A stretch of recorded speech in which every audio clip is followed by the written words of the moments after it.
How are you? I'm amazing. Do you love your nose ring? Because I really want one, and I just feel like this is the universe giving me a hint. Yes, I love it. But Ugh, be I need prepared it. for a little bit of pain, but she'll be Oh okay. no, I'm not a fan of pain, only beauty. Ugh.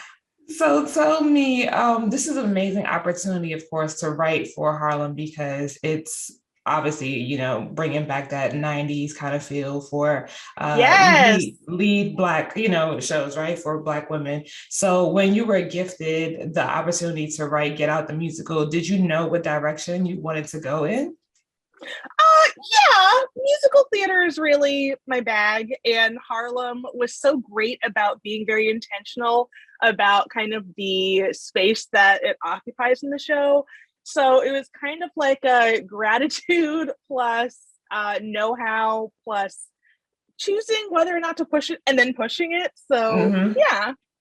Okay, awesome. Well, my team and I have reviewed this show maybe like we watched it like a total of 5 times, and every Oh time, yay.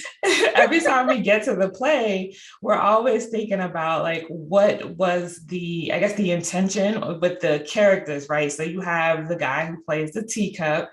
Did Yep. you find any of the characters in particular one that you focused on in order to bring the musical to life, like the most?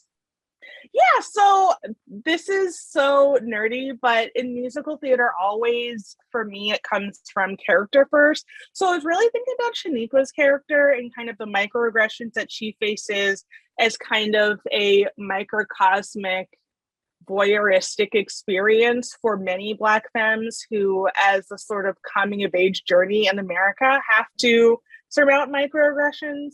So it Mhm. was really actually thinking about what is ha ha funny, but also, oh man, I cannot believe she has to go through this.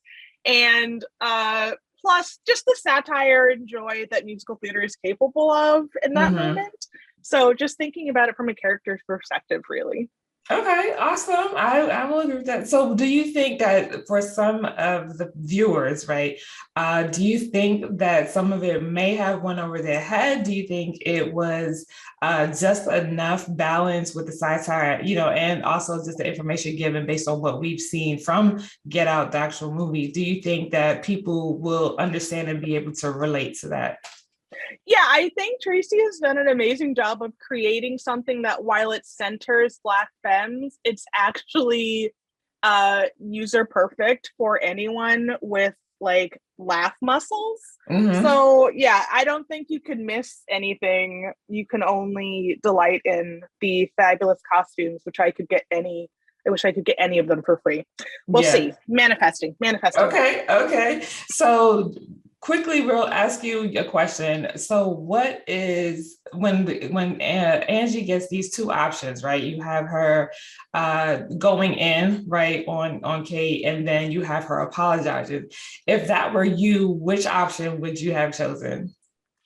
I would choose to bring my best friend to the party for the Emmys of the show so that we could both get the gift bag swags because that would be amazing.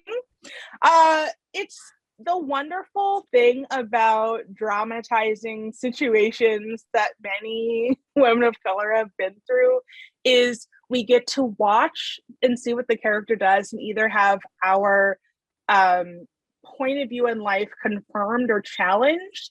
And it's just so wonderful that we can all watch and we can all decide, Twilight Zone style, did we get on the plane in to serve man or did we stay on Earth?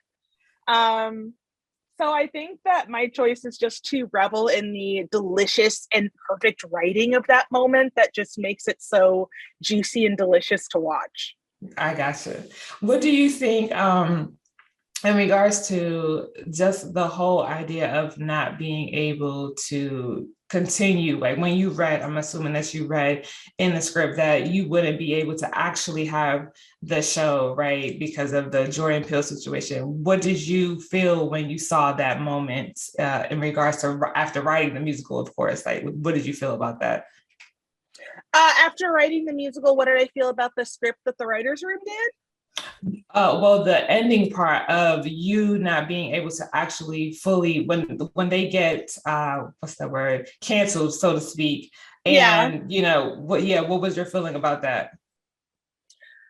Oh, to be a theater writer, I think that just having art reflect life is always, I don't know, almost an honor to watch. It's just great Mm-hmm. to be seen and to watch a show where I do feel so uniquely seen.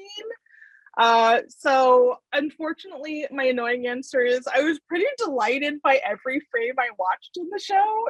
So I don't know if that's a fair answer, Yeah, I get overriding you. everything.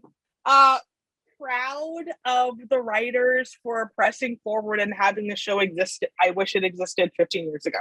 That's my answer. Yes, I definitely feel you on that. So what do you feel like you had any idea, I guess, on uh how you wanted Angie to be in the musical, like her position specifically, because we know that she's, in the background. Was that intentional versus having her in the forefront? I think that something Angie has to deal with so much is being a true talent, a true artist, kind of a baddie on a budget, and how can I take steps to succeed in a world that has so many pitfalls, just as an artist, not Hmm. only just as a Black femme, but just as a cool person running around planet Earth. Right. um there's something poignant and I think real and poetic about being someone who knows they're brilliant, and who is a strong person of character, who finds themselves in the background sometimes. Hmm. So it was kind of a beautiful moment and kind of a wonderful and smart thing that I think the writers did in like giving us here's Angie on the map of her life journey right now. And it actually just makes me want to see where she is in season 2, season 3, season 10. Yeah, I get you. Manifesting.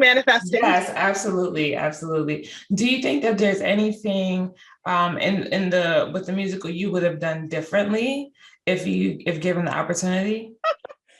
Keep it real time. I got to basically be a benevolent dictator. So everything there is kind of what I wanted anyway. I worked with my two wonderful friends, Pasek and Paul, for the songs, and Okay. we just came into it as a true collaboration. But with me being like, I think we should do this, this, this, and this, like, cool, cool, cool, we're doing it. So, musical worked out the way that I dreamed.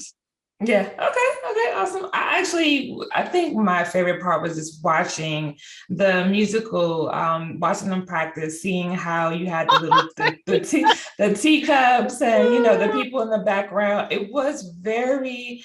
It's actually very like hypnotizing in a way. Mm-hmm. Was that Mm-hmm. like intentional as far as grabbing the attention of That's the the magic of viewers? musical theater.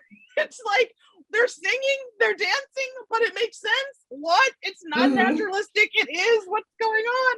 So yeah, it's just a thrill that even as ridiculous satire that musical theater can hit people in their Hmm. living rooms, in their bedrooms, on their spin bikes is truly a thrill. I want to see more of it. Absolutely. Yes, I agree. Well, thank you so much. It was a pleasure to speak with you. I can't wait to see your writing in the Yay. future. Oh, thank you And so much. we will definitely manifest season 10 of Harlem. So Yes, I'm that's excited. right. All right. Amazing. Thanks Thank so much. you.